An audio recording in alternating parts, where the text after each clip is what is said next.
How's it going, Andrew? What's going on, Matt? Stuff and things.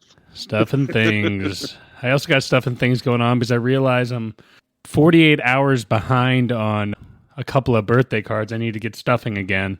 So I got to get urgent rush a couple in the mail.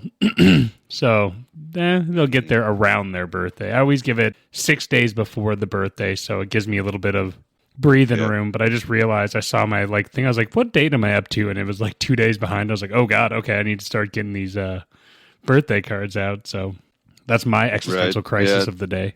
I usually shot for 5 days before their birthday was when I drop them in the mail to try to get them to them right around then. But yeah, 5-6 days should get it there in time or close to. My list is having growing that low. Existential crisis, and I'm having other existential crises that we won't get into today.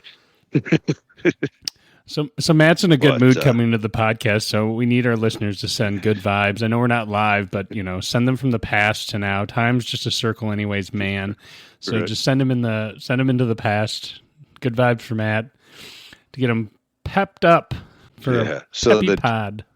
Popping my peas. The day this episode comes out, you're going to potentially be elected Worshipful Master for 2026. How are you feeling about that? I'm feeling good and scared. We have both of our guests on camera with us now for our listeners running over laughing randomly, doing obscene things to try to cheer Matt up. So we're just trying to get through this opening, but it seems to be working. Hey, I'm laughing. That doesn't mean I can not go right back to the mood I was in prior to laughing. They say laughter is the best medicine. So, but yeah, I mean, little nervous.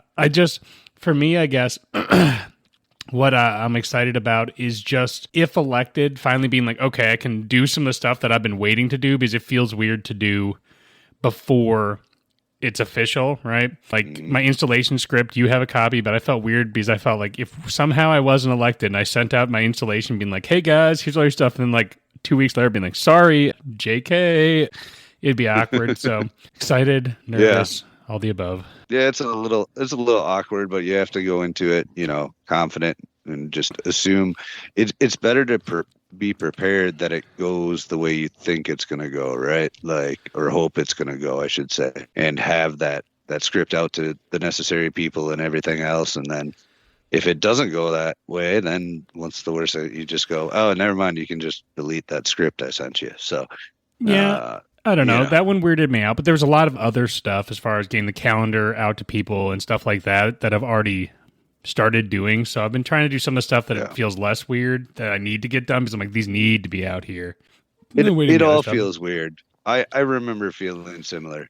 It all feels weird because you're like, it's an elected position but there's all this stuff you have to have prepared prior to being elected. You have to have a budget prepared. You have to have a calendar prepared. You gotta have all this stuff done. And you're like, man, this is going to be a lot of work that I just did if I don't get elected. So you just have to go into it with the mindset that it's going to play out the right way. But well, on your hand, how are you feeling about me getting elected? You scared yet, or what? If I'm elected, I already bought collar and a leash, so I can pull you back when I need to. You can't stop me. I have the power of the gavel and the hat if I get elected. So hold on to your butts. Cool. I couldn't answer that seriously. I had to be a smart ass. So. Cool. Well, we have two very special guests waiting to join us on the podcast. So, if you're good, then you ready for me to roll the music? Go for it. Loosen up your ties and roll up your sleeves. It's time for Fellowship with Matt and Andrew. The views and opinions expressed on this podcast are not necessarily the views and opinions of the Grand Lodge of Wisconsin or any other Grand Lodge or any appended body. What the heck? All right, I don't like teams. How can I not unmute you? You guys might have to unmute yourselves. I'll gladly unmute myself. There it is. All right, Game perfect. Game on. Hey, you guys. All right. So should we give our guests a chance to introduce themselves so that this way our listeners know whose voice belongs to who? Yeah, perfect. Go ahead, Victor. Brethren, please introduce yourselves ahead, and give us Victor. a brief outline of your Masonic stuff. Masonic stuff. All right. So, Victor Magnus. I am the current senior warden in Wautoma 148. If elected, right, Andrew? You did mention the script, and I'm like, I haven't done that yet. So, Good reminder. thank you. So, during the intro, I was working on it. Yep. Again, Wautoma 148. I was a district membership representative for District 6 for about 3 years, and current kind of like the vice chair of the education committee at Grand Lodge, and write some articles for the Wisconsin Masonic Journal as well. Some good articles. Appreciate that. I'm Jeremy Mathis, past master of Waukesha 37, currently the president of the National Sojourners in Milwaukee, Chapter 27, Scottish Rite Valley, Milwaukee, and currently the Grand Sentinel of the Council of Royal and Select Masters of the state of Wisconsin. Awesome. Well, thanks, guys, for coming on. We brought Victor and Jeremy on today because we are on just a couple of days past Veterans Day. So, T-Bolt Brothers, thank you for your service. Thank you. Thank you. And we wanted to make sure that we got some veteran content at the same time from a couple of veterans. So we figured to bring you guys on to talk about the veteran experience in Freemasonry. Masonry has had a long history with people who have served. Almost since the get-go, you'll see many of the earlier Masons also served in the armed forces in some capacities. And so I thought it'd be fun to bring you guys on. So the first question I want to hit you guys with, and you can choose who would like to answer. How do you think the values that were taught to you within your branch of the military align with things that you learned within Freemasonry? Well, we were both Army, and the Army values loyalty, duty, respect, selfless service, honor, integrity, and personal courage. And I just gone through one of the Scottish Rite degrees, and they talked about integrity and devotion to country. A lot of the values in the military directly relate to the values in Freemasonry, particularly anything to do with duty and service and love and charity and respect. All those things align with the duties in the military. I would agree. And trying to think what degree is that in Scottish Rite, where they've got George Washington.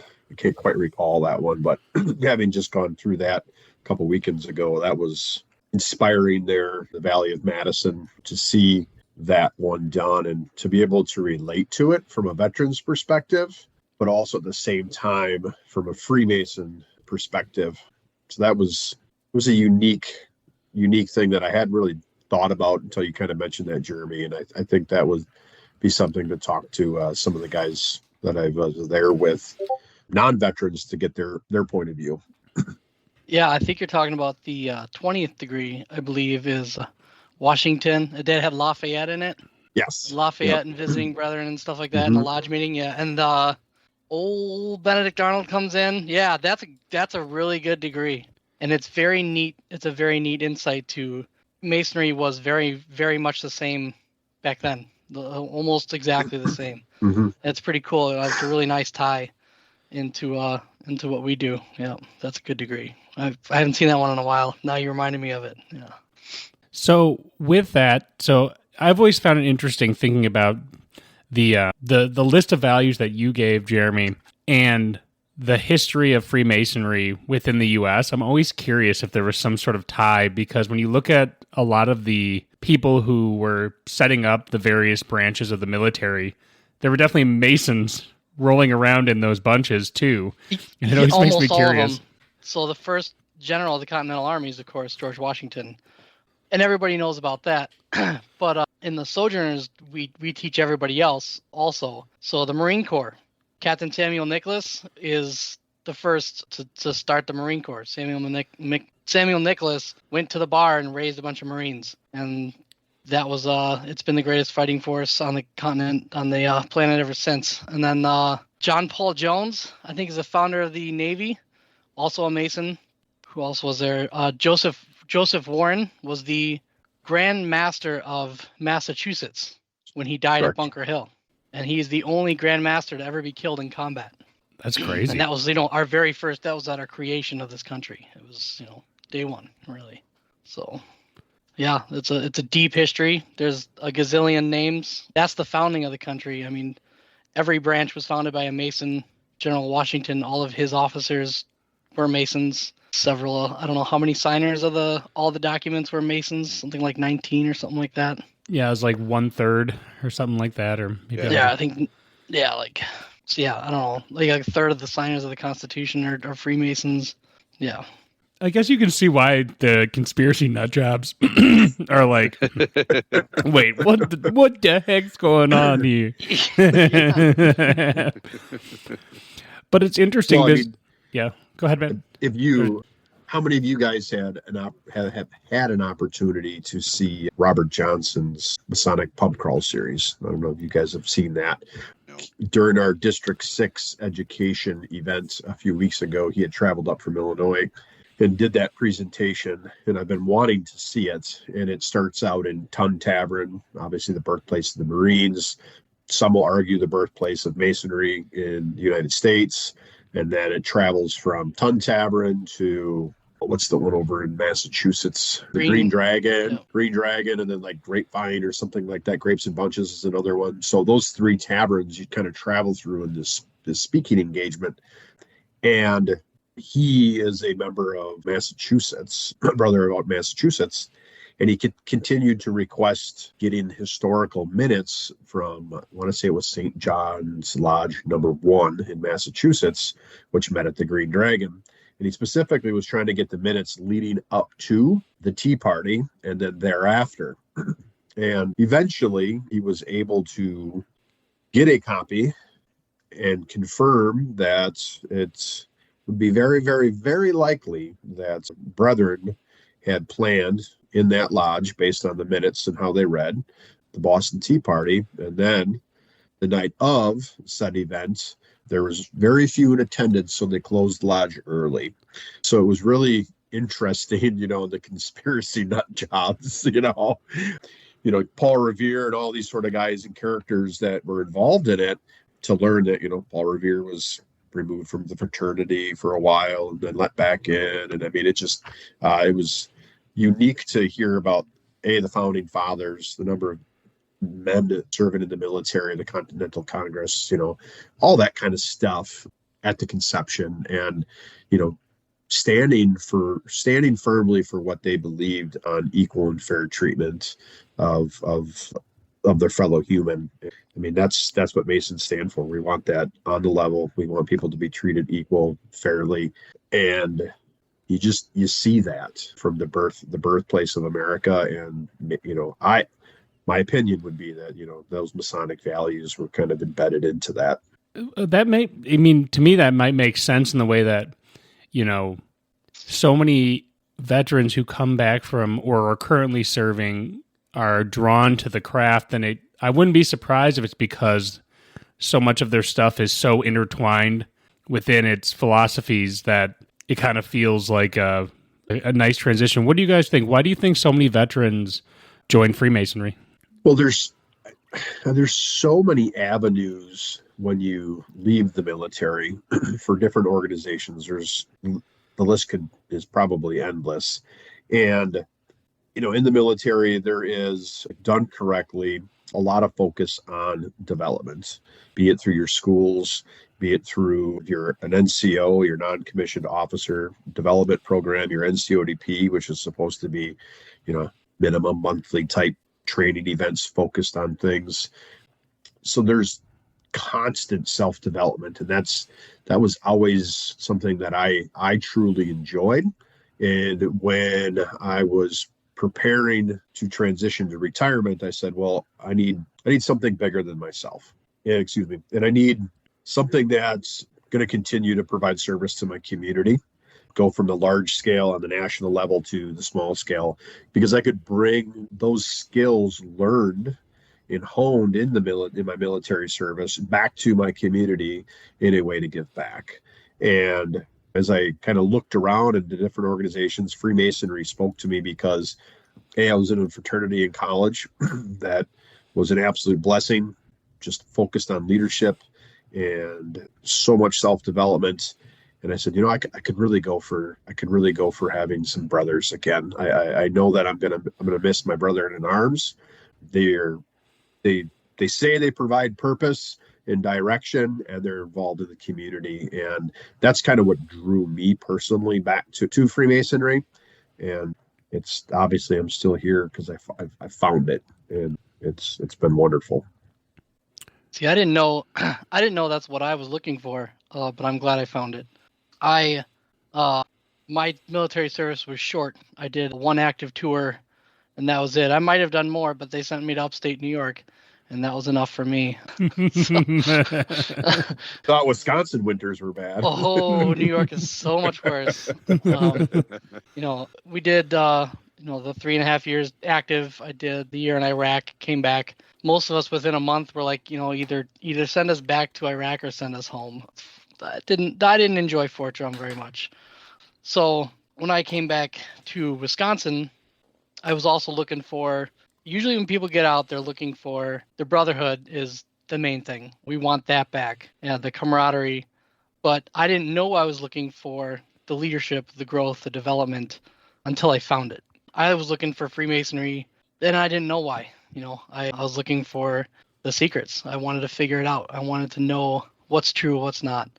But I also needed the camaraderie. Needed that again. And I knew fraternity is where you find it. And we're the biggest and oldest fraternity in the world. So, of course, it's here. What I didn't expect is the spectrum of people that I would meet. I didn't realize every walk of life, even in the Sojourners, the military group, it's every branch, every generation, every kind of service.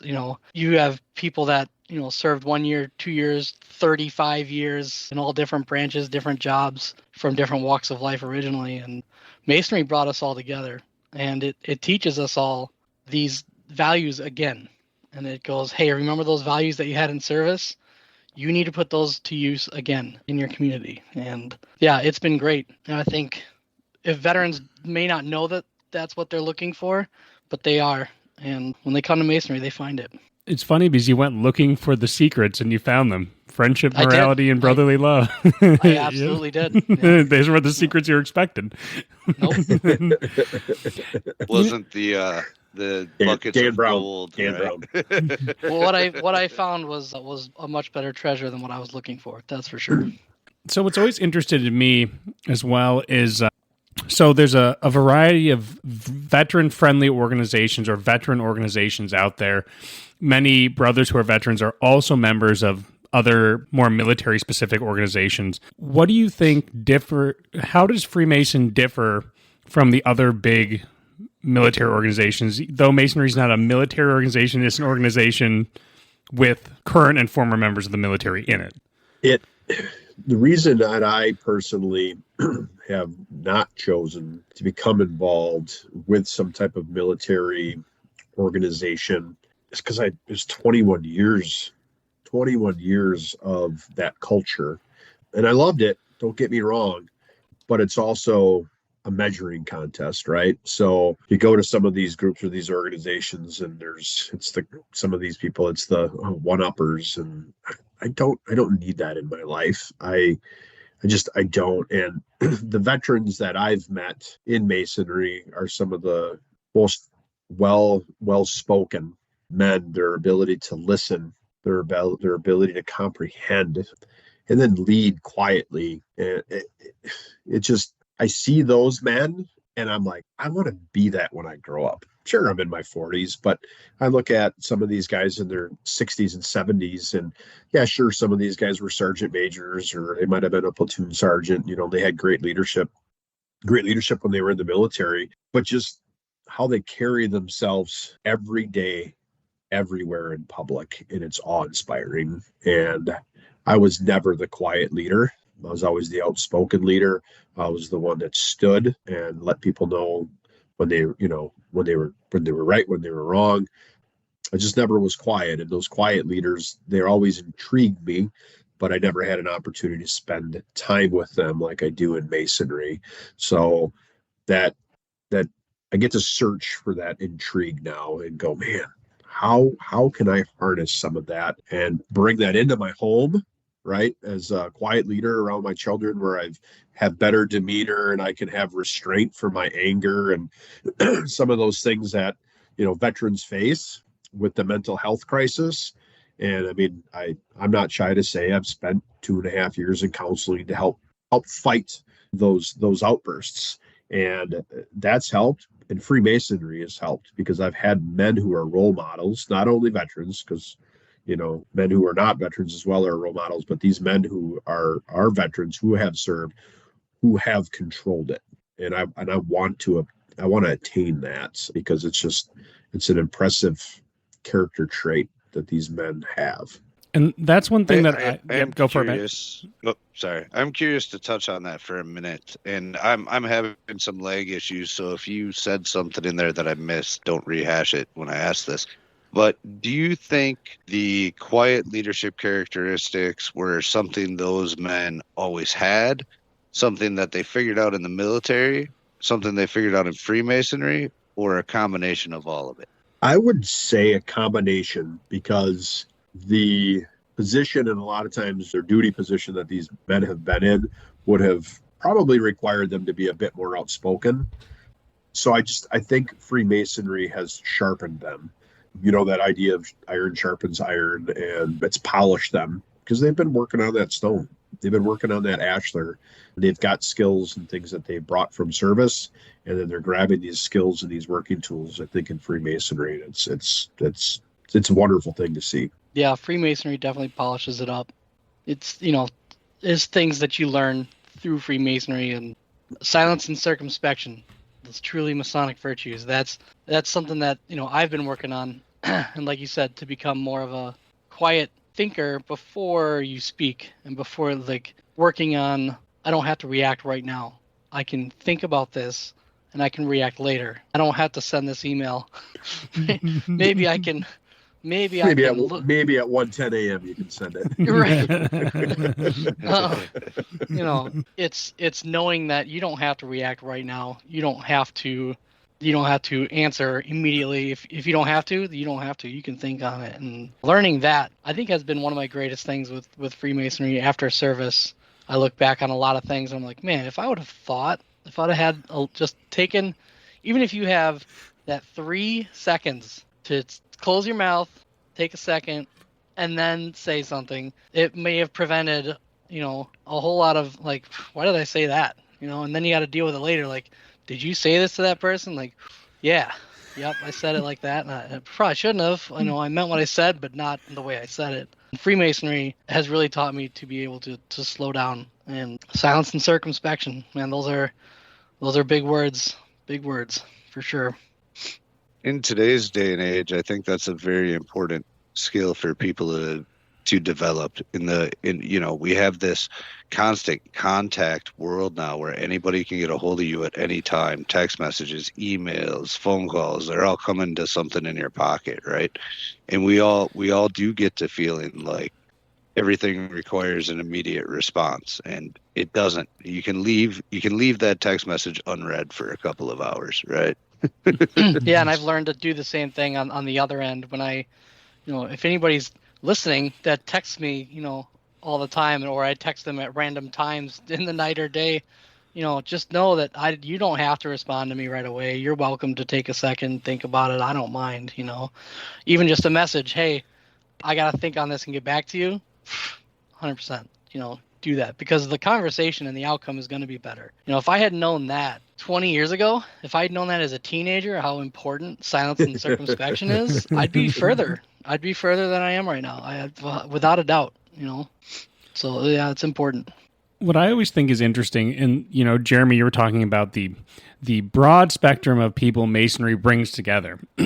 So in our lodge, I'd say in our active membership, when you look around the room, probably close to half the people in the room, maybe a little less than half, are veterans. And then there's, just regular guys doing stuff, and they all kind of share pros and cons with each other. There's a lot of stuff that I've learned from brothers who are veterans as far as organization skills, doing things correctly, paying attention to the details, being But like follow the SOP.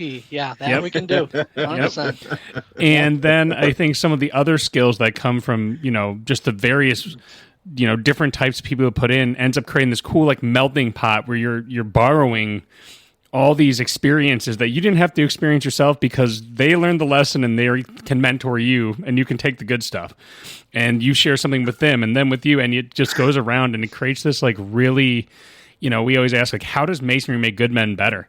And that's one example of it right there. It's 100% it, because like, when I got voluntold, a very common term in the military, voluntold to take control or to help plan the Wautoma Father's Day car show, we had some documentation, but it was a couple guys who'd just been doing it, right? That hadn't been documented. So much like you, Andrew, to try to get a Google Drive up and going, something that I just don't have the full time and attention to do. But we've started to digitize that. And when we have planning meetings, I take that operational mindset that was taught to me in the military, saying, hey, let's look at a horse blanket, is what we called it, a 12 or a 24-month calendar, and figure out where things need to be and backwards plan. So same thing when we make our calendars for when we're in the East, you're looking, okay, when are we going to have this? When do we need to start planning? When do we see marketing this event? When do we need to request a dispensation for this? Those are all skills learned in the military, but are also taught based on a position that you withhold in a leadership role within Lodge. So there's just so much that you can pick up. And I know some of the longer tenured Masons in my Lodge are like, this makes things so much easier. These briefings that you do for the car show, the briefings for this, it's organized, it's easy to follow. And that was just something that I learned based on my role in the military and for years as a military instructor. And it's here, have it. Let's make this easy for everybody.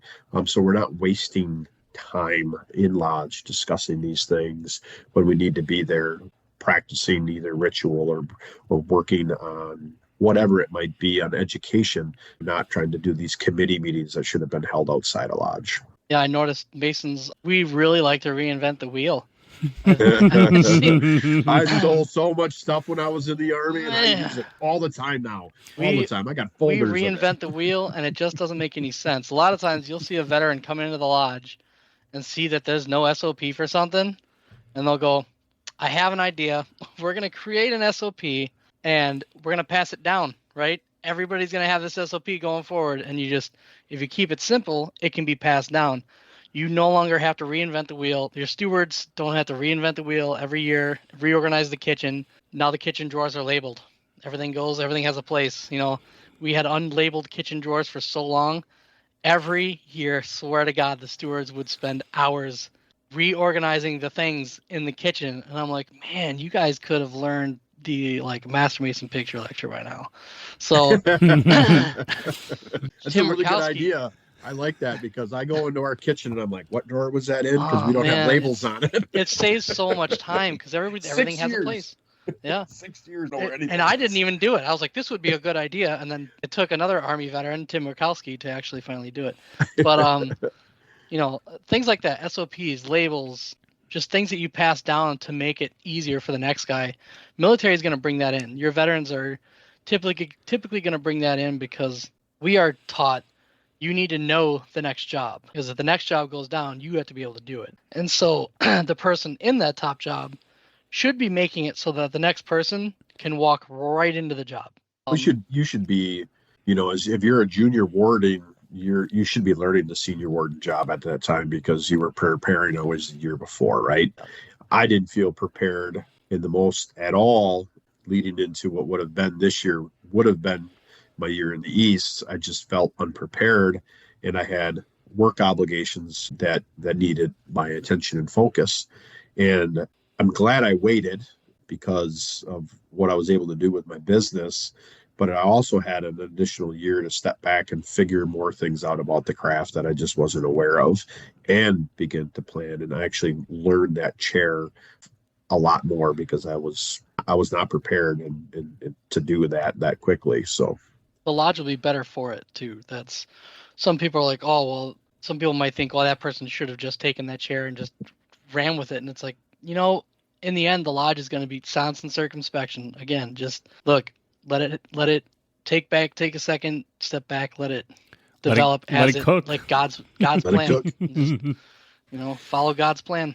Well, what's funny is all these things you're saying are just shit that Jeff makes us do. another veteran. Shout out to Worshipful Brother Jeff Teal. Yep, labeling stuff, SOPs. I was thinking the entire time, I'm like, how much? He's on a stint right now about labeling some cabinets that he's been working on. He's really been working on labeling some cabinets lately. He's into it. He's labeled tons of stuff. If you've been in his camper, it's labeled. And everything has a spot. But like the cool thing is once it's taught, you don't need to constantly have a veteran there to reinforce it, because once people see its value, it becomes an SOP for the craft. We developed quite a few SOPs. I've written a handful myself, and just making sure that you don't have to come into the role and be like, I need to find someone to explain this to me. You just go pull this up, and this will have. And one Jeff skill that was added was with times. You get here at this time, you boil water now. And it says on every time that you literally, it's idiot proof. You like just pick it up, and if you follow the steps, and there might be some, things that get in the way, but for the most part, it'll work. And you're like, Joe still finds a way to mess things up. That's what we always said in the Army. The private will still mess it up. Yeah, I mean, those SOPs are great for events like the spaghetti dinner or like breakfast with Santa, right? Where we're cooking a ton of pancakes. Get there at 6, take this stuff out of the cabinets, get it set up, start boiling water, get the ovens preheating, blah, blah, blah. At this time, start doing this. And then this way, there's no question. You hand the junior warden's binder, the access to the Google Drive to the next junior warden, and bam, he's ready to go. He's ready to run. He's probably worked it twice as a steward, but now he's got the exact outline that the 2 junior wardens he saw do it before him, did it, and he's got something to follow. And it foolproof stuff, and it makes stuff run smoother. And you say that as you're saying that, Matt, I'm thinking to myself that when you can clean up that, because that's the noise at the end of the day, that's noise. Those are the events. Those are the things that are going to take time and attention and planning. But when you come to lodge and you're going to work on ritual, or you're working on a degree, or you're doing Masonic education, having all that stuff taken care of because it's been well planned and well documented allows you to put your focus and energy into something that we're actually there for. So, my mantra, if elected this year, is going to be ritual proficiency, because our bench is a little short. A lot of our older members with age and their ability to get to the meetings later in the evening up here is providing some difficulty. Plus, we've got a lot of gentlemen who are just in appended bodies and in higher roles. So, and we've got a lot of younger tenured Masons that need the experience. And so that ritual proficiency, I want those small things like those events that we typically do. I've got them somewhat documented. We don't have to worry about it. Let's put our effort into you doing the charge, or you being able to come in and walk together as stewards during these degrees, and when you snap and when you turn and all. Let's get proficiency on that, because you begin to develop that internal pride with it. And I know with Brother David Vargas, obviously, out of our lodge here, plural there in Lake, I mean, he speaks volumes of the ritual and how well guys walk and the rod work, because the noise has been managed by what's been put in place, be it by a veteran, be it by somebody that's got, corporate experience. I sit and I know in my mind, that's how I want my lodge to run, just based on conversations with Dave on how Lake operates. So it's good to have him, spying on every lodge in the state of Wisconsin and multi-jurisdictions for us. Yeah. Bring back the good ideas. Yes, he sure can too. He will. He'll tell you. I'm a fan of Vargas. I like him. Yeah, that's been my bestie since we've been 14. I mean, we turned 16. It was trips to Teddy Wedgers. We had to go down to Madison to get it. To our unofficial sponsor, Teddy Wedgers. But yeah, National. Dave goes, slip Teddy Wedgers in, please.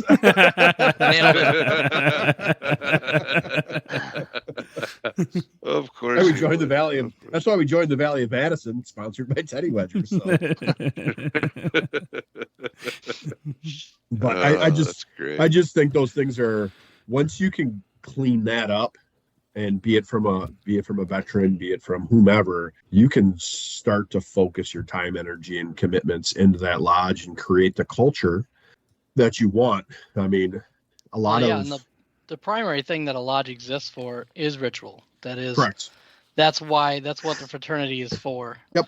Yeah, we raise money. Yes, we do charitable things. Yes, we're a fantastic organization. But Freemasonry exists to make men better through ritual. And so, yeah, if you can take some of the other stuff away and focus on ritual, that's exactly it. We're in the business of making Masons. That is our business, is making Masons. Yep.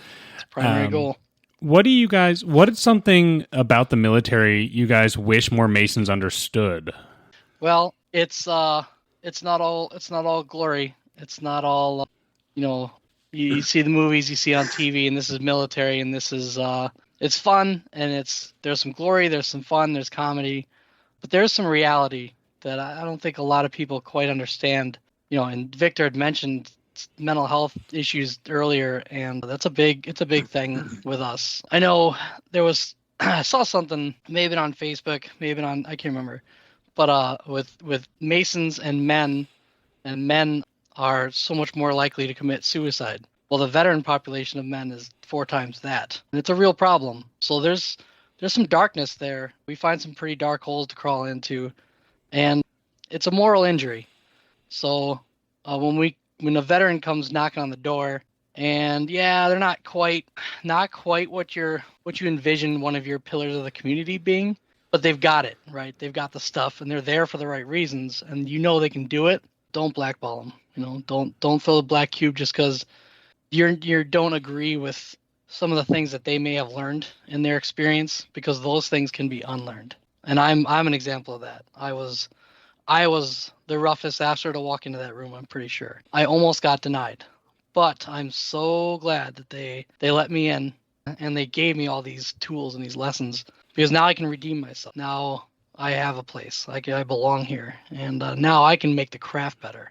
So, don't be so quick to judge a veteran when they come in and they got a bumper sticker on their car that says "Stay back 50 meters or you will be shot." Don't freak out. They're not actually gonna shoot someone that is on their bumper. It's just a thing from our service. Well, they might not. But it's a jokes aside, it's a thing from our service. That was on the back of our trucks, and that was a thing. Some people like to put that on their cars, being whatever, humorous, or just to have something to call back to their service. It's not that they're actually seriously violent.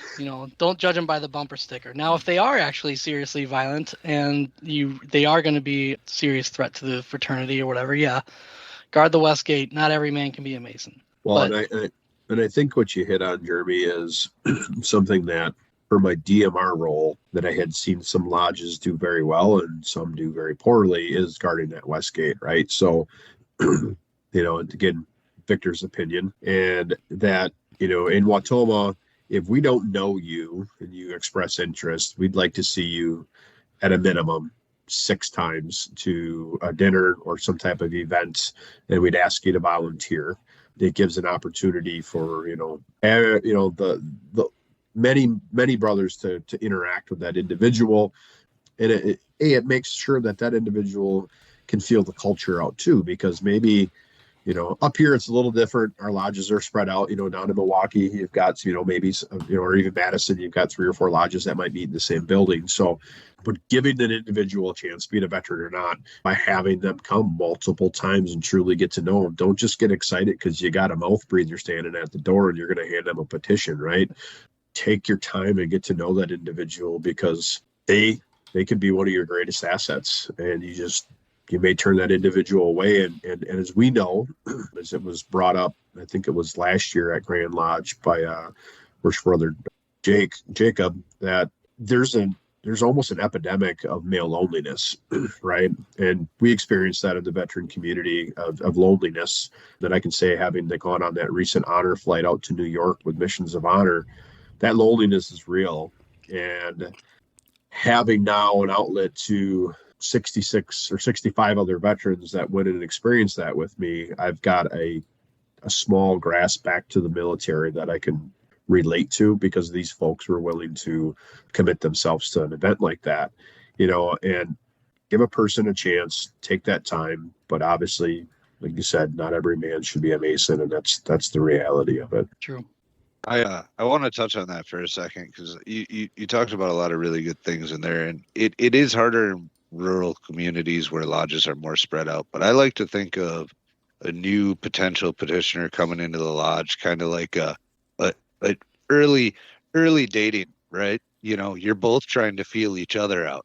Do I fit here, and does he fit with us? You know what I mean? It's a two-way street. It's you're interviewing each other, right? Because you could come to Lake Lodge and go, man, I never want to be a Mason because I don't get along with any of those guys. I'm not into the same things, blah, blah, blah. But you could go over to Waukesha Lodge and be like, oh, hey, those guys over there are really cool. I'll come over here and be a Mason, which is why I like to tell petitioners to go check out other lodges and figure it out, because you're literally like dating. You're like feeling out what's out there, and that lodge has to feel the same way about you at the end of the day, Yeah, and a veteran's going to understand that, because as you move from unit to unit, you get promoted. I mean, it is you have to feel the situation out, especially in leadership positions.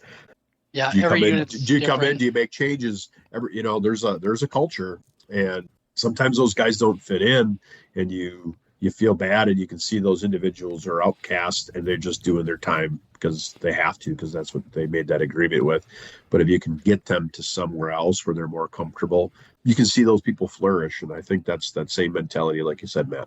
It's good to travel. What would you guys say to a veteran who was thinking about becoming a Mason? Do it. It's if they're thinking about becoming a Mason, it's because they're looking for something, and you'll probably find it. That's I am confident that whatever they lack, whatever they need, they'll find it here in Freemasonry.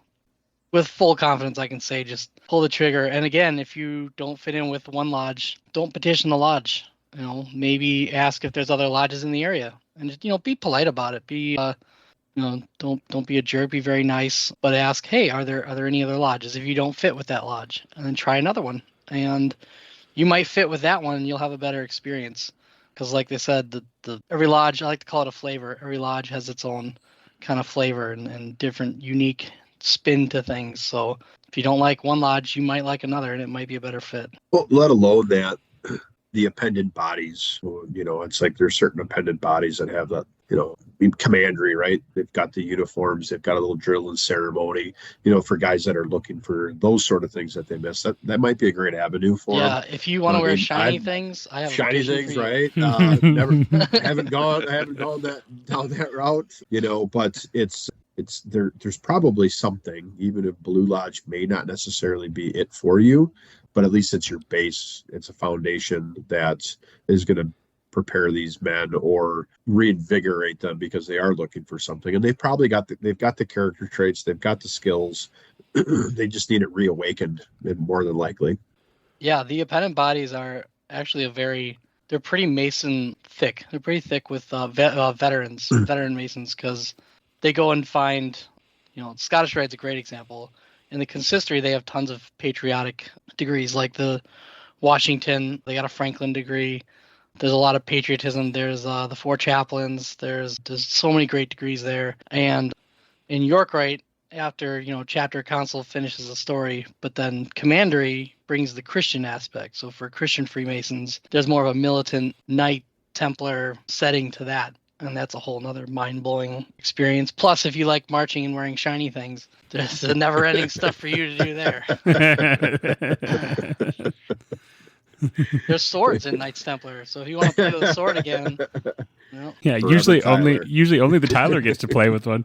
Dude, anytime that I've been asked to be a substitute Tyler, the amount that I play with that sword in the hallway, and ours is a claymore, so I've almost broke stuff. It's too much. I'm just swinging it around in the hall. Luckily, it's a pretty big Tyler's room, so yeah. almost slashed most worshipful brother Henziak's photo. I was like, oh, I gotta stop playing with this. Gonna get in trouble. Love it. I want to throw out some names in the history of Freemasonry. We have a lot of veterans, and I don't know if everybody knows all these people. We have a lot of Medal of Honor recipients.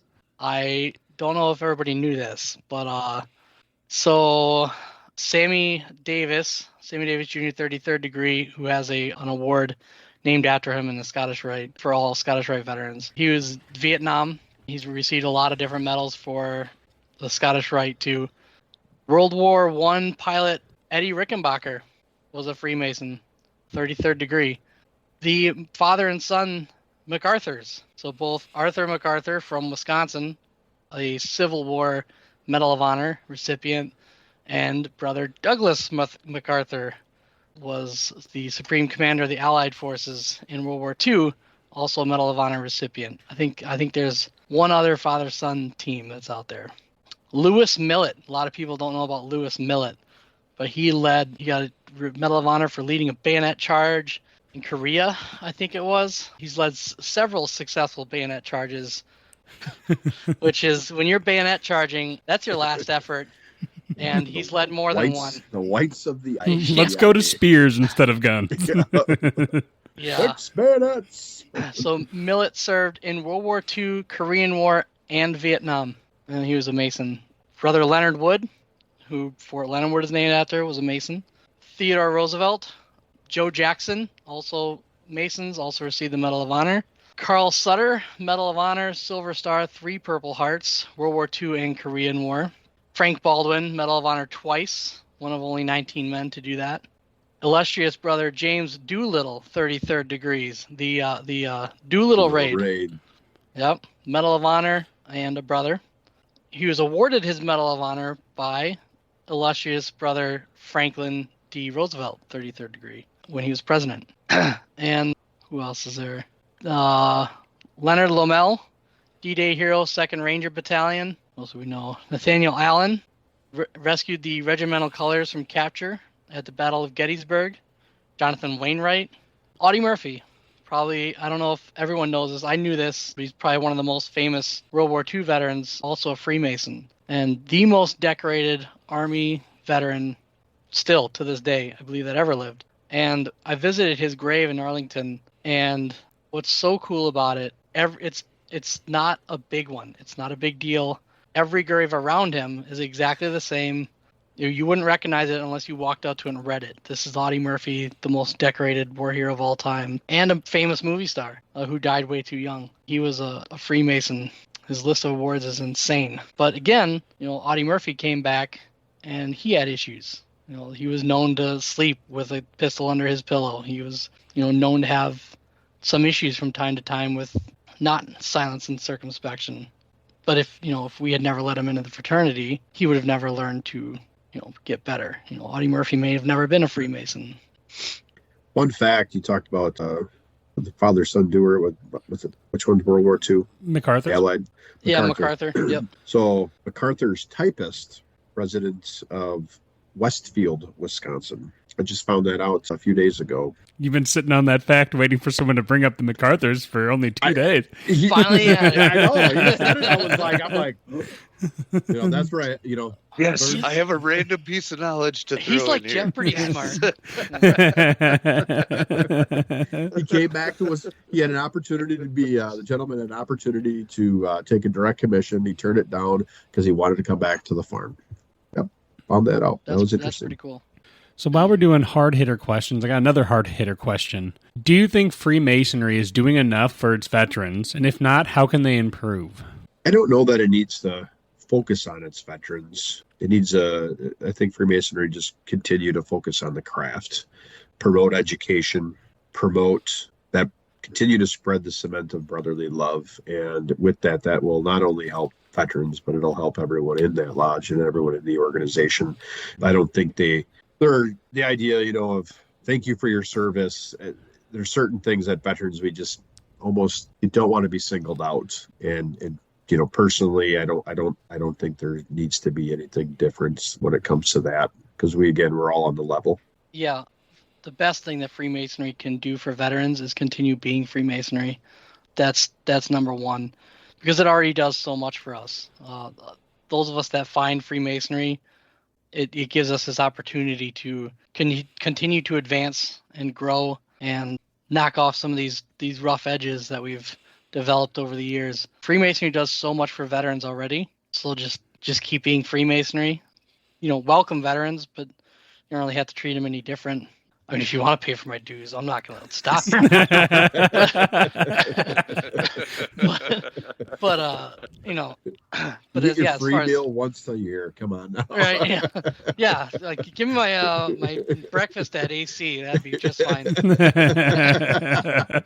a good idea. Hopefully, someone from the Grand Lodge is listening. But yeah, it's really, honestly, Freemasonry can just keep being Freemasonry. And hopefully we find it. Hopefully the veterans find it, and we get from it what I have and what Victor has. That's all there is to it. They don't have to cater to veterans, but just be there for them. I thought you guys were going to say cool pins, but hey, we just got those cool pins. I saw cool pins came out. Yeah. Well, I think, was it 2011, 2016 that those were like? Well, they've been in high school. Started with Bill Beecher, and then Bob Ross been trying to hammer it through for a while, and we finally achieved it. Because it's the only veteran pin that's, what do you want to say? Like Grand Lodge sponsored. Yeah, Grand Lodge sponsored. So other Grand Lodges are requesting the ability to use kind of the design for the veterans pin. And I had the distinct pleasure to receive one of those pins from Worshipful Brother Adam Rigdon. And when we had our spaghetti dinner on Monday of this week for raising funds for the Missions of Honor flight, he had a bag of pins, and we asked that all veteran brothers that were present, I called them up front. They had no idea why they were coming up front, and I explained what the pin was, the significance behind it, and that Most Worshipful had asked that any Masonic veteran brothers receive that pin from him.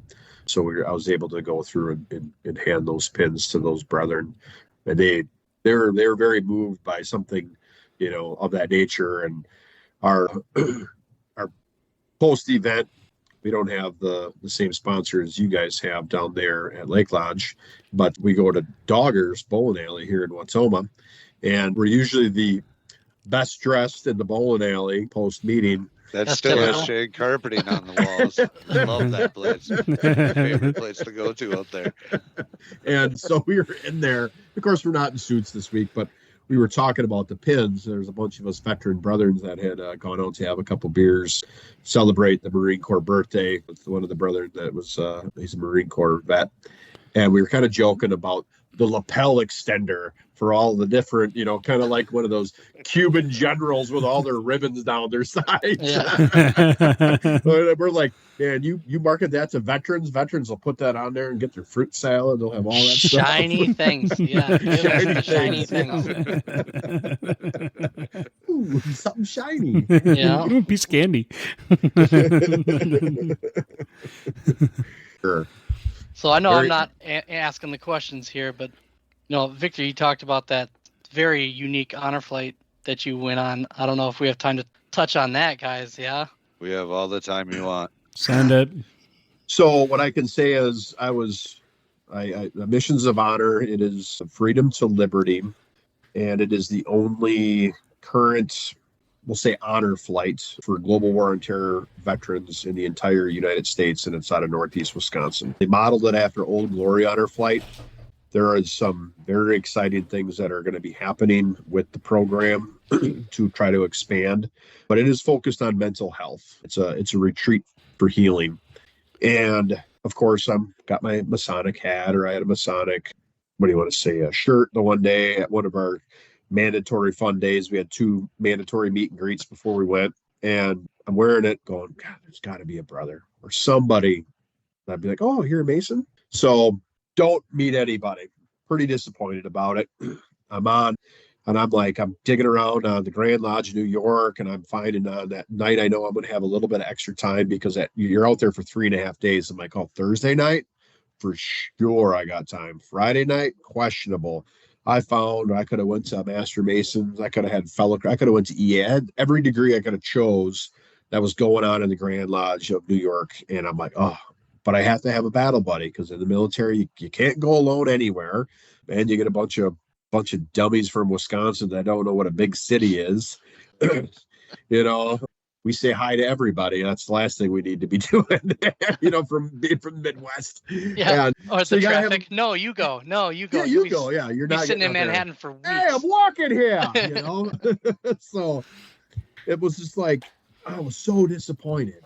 And I'm sitting on the bus on Thursday night. We FDNY decided that they wanted to take anybody who wanted to go to a bunch of different fire stations. So we went to Ghostbusters, Ladder 8. Amazing. Yeah. I got a sweet. Yeah, I got a wonderful shirt. And then from there we went to 5449.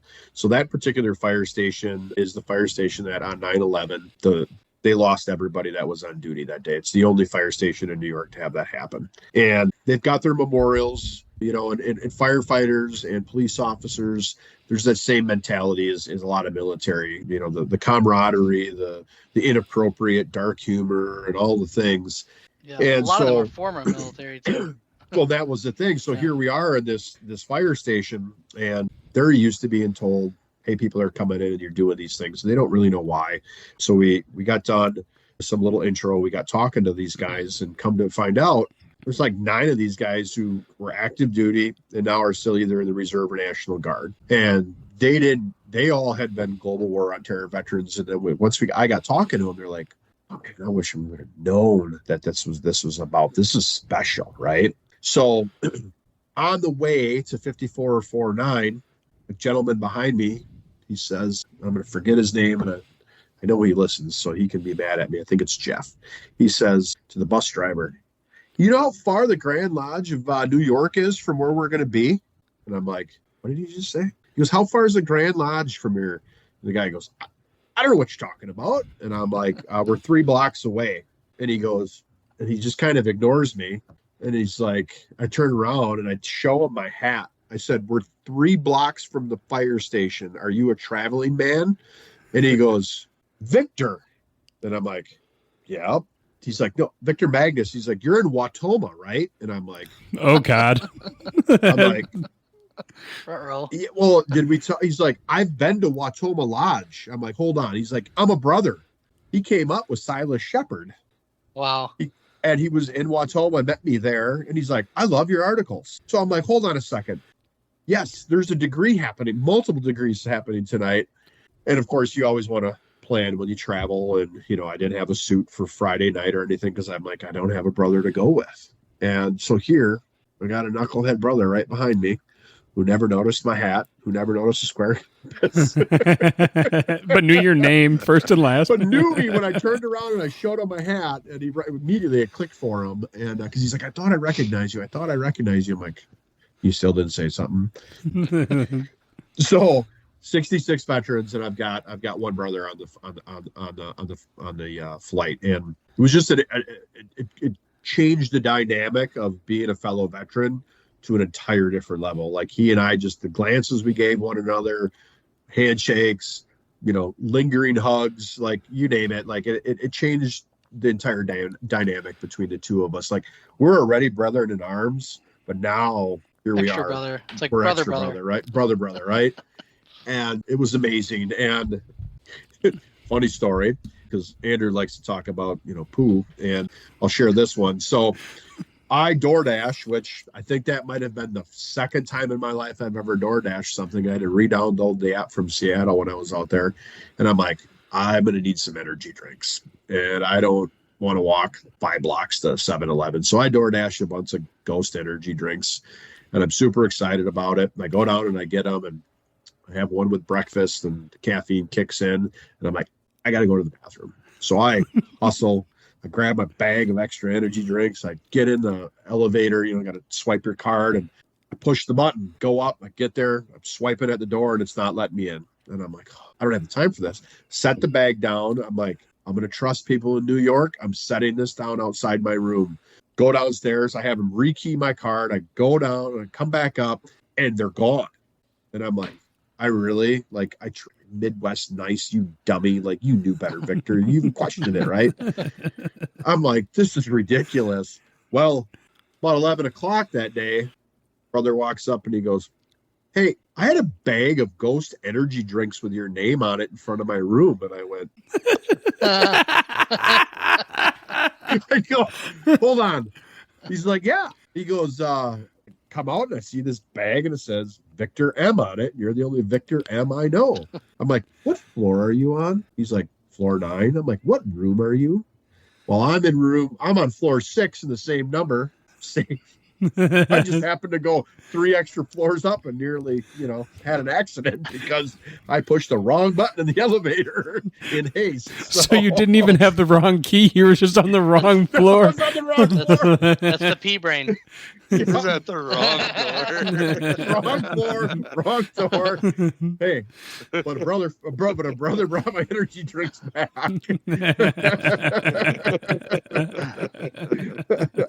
So when I explained to him a couple hours later, when I was not embarrassed to explain to him the error of my way, the rest of the trip, he was just kind of kept giving me that look. I'm like, seriously, Jeff? You got to use the bathroom or what? Yeah. Do you know where you are, bud? Yeah, know where you are. Numbers. Yeah, right. But it was. Is that a 6 or a 9? A 6 or a 9? Is that a 9er? You call from a walkie-talkie?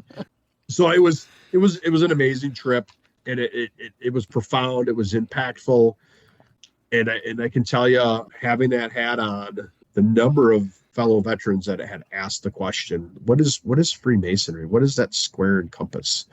The number of conversations that sparked from having it, and let alone even some of the female veterans. So, they always talk about it in Most Worshipful, Paul Torville, he always talks about, be proud to be a Freemason, wear it with pride, and in doing so, I know there was a few guys that we saw at our recent kind of reunion pizza party that we had last weekend, a month after we got back. They had a quick kind of get together, check in on everybody. And a couple of those guys were like, I'm going to reach out to the lodge in my area. And I'm like, hey, you have my number. If you have further questions, just ask me. Like, don't be afraid. Get to know these guys. So I hope that some of those men I had conversations with will become Masons, because it's there if they asked, It's interesting. I was a guardian on Honor Flight Mission 76 with Stars and Stripes in Milwaukee.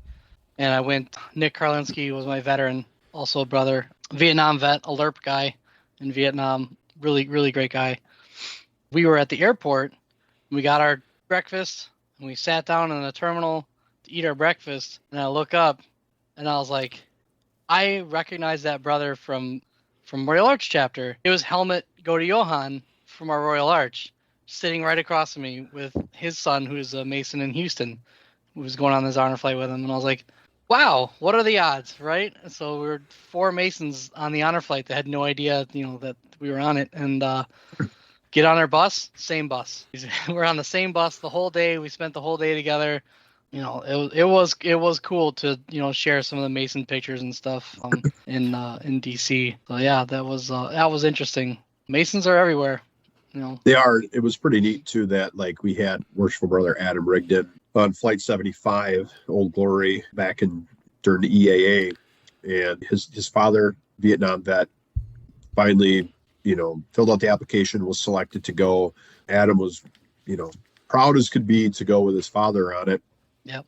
And in conversations, another veteran in the area, Keith, who's from our county, was going on it. And his guardian happened to be Brother Nathan Coward from our lodge. So Nathan, his mentor is Adam. So you have the mentee and the mentor going on an honor flight together as guardians. So talk about a bond that those two brothers got to create and foster for life. Having experienced that and to be there with other, these veterans. I mean, Nathan's a veteran himself, but how neat is that to be able to experience something like that with, with your mentor? I can't imagine it. So we hijacked it for a while, Andrew. I'm fine with it. I'm fine with it. We're just going to cut this. We're going to cut that. Nope. I told Look at Andrew, me. Look at me. I'm the boss of this podcast now. I am It's the a- captain now. It's not an interview. It's a conversation. You can do whatever you want. I told Andrew we're gonna get these two together to do this, and we're just gonna have to poke and prod a couple places, and then just let them take care of the rest. It's gonna be the easiest episode ever. Are you saying we talk too much? No, just Yes. enough. Just enough. Just the right amount, Victor. That's good. Awesome. Well, I'll hit you guys with our traditional last question. And only hit Jeremy. Jeremy, with it. yep. Soon we'll be able to hit Victor with it. We were talking about Adam recently. So However, I'll have something that I can share with you, though. perfect.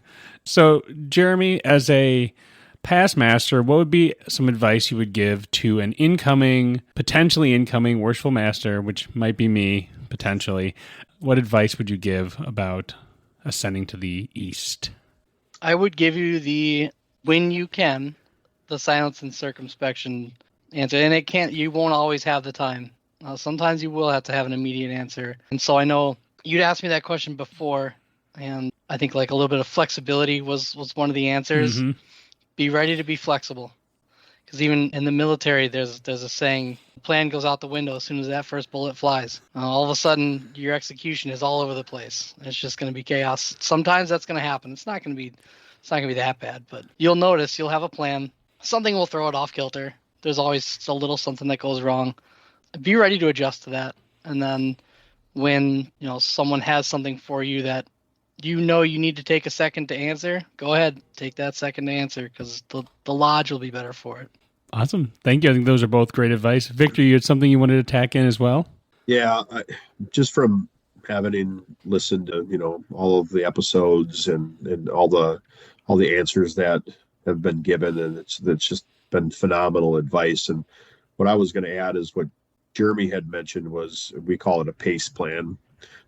That's the one thing that I've taken from the military and I use in everyday life, be it business, be it family, you name it, and knowing that I'm going to have to execute that in the lodge. And that's, what's your primary plan, what's your alternate, what's your contingency, and what's your emergency, right? So anytime you plan, modes of communication is a pace. And if you can go, hey, I know that more than likely this is going to go wrong because Brother Bill's grumpy, he shows up, he's going to change the attitude or whatever it might be.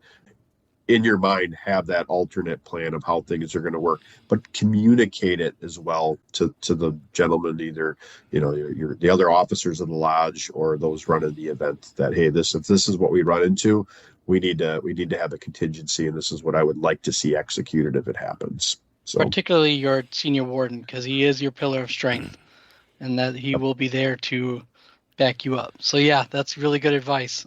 Make sure your senior warden at least is in on the plans so that they'll back you up. Yeah. That is some solid advice. Well, gentlemen, thank you both for your service, and thank you both for your time tonight. We really appreciate it. This was a very enjoyable conversation. Yep, couldn't said it better. Yeah. And to any of our veterans who are listening, thank you for your service as well. I know we're just coming a couple days after Veterans Day, but if you haven't been thanked yet, there you go. I know Vector said veterans always don't like being thanked, but you know what? Fuck it. Thank you anyways. There's my one F word. You gotta find somewhere to get one F bomb in. yes, he did. That's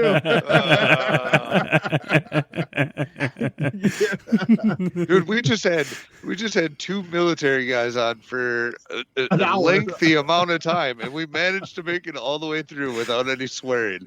Somehow. If I would have had I can pants on, say I probably would have swore a lot more. But not having pants gives you a lot more. Silence and everything's gonna be fine. circumspection. That's the one thing that I know we're wrapped up here pretty much, but if that's one thing Freemasonry has really taught me, is to that due restraint of utilizing those cuss words. Because I can say that I had a little bit of an outburst at one point in a lodge meeting, and I was out of line. There's a lot of knife hand and a lot of First Sergeant Magnus. When that shit comes out, it's a problem. Yeah. I was kind of putting a brother that was out of line in his place in front of everybody and not whispering good counsel. And the lodge was stunned. And after I sat down and had that silence and and introspection, I stood up and I apologized for my outburst. And I said, what I want you to understand is how difficult it was for me not to use a single swear word in the conversation of me yelling at that brother. I said, so as wrong as my behavior and actions were, I was able to exercise due restraint in my language. So there is a silver lining here. Improvement. And Nathan Reese taught me that because I knew it was not the place. Yeah. However, my passions got the best of me. You may not always see the improvement, but it's there. I only used 4 F-bombs. You have no idea how many I could have dropped. Right? Oh, yes. All the time. Awesome. Well, thanks again, guys. It was our pleasure to have you on the show, and this was a really good time. So we weren't done. We're still recording. Yeah, we're still recording. Yeah. That's good. That's a good piece of info. Thank you for your service. I was sitting here going, "Oh, what's something funny?" It was the least I could do. 50% of us are wearing pants. That is a true statement. All right. Well, we're going to wrap it up here then. To our listeners, thanks for tuning in, and make sure you follow us on social media. And if you have not done so yet, please review and give high praises to the podcast. It goes a long way. It's a great way to support the show. Thanks and good night. Have a good one, everybody.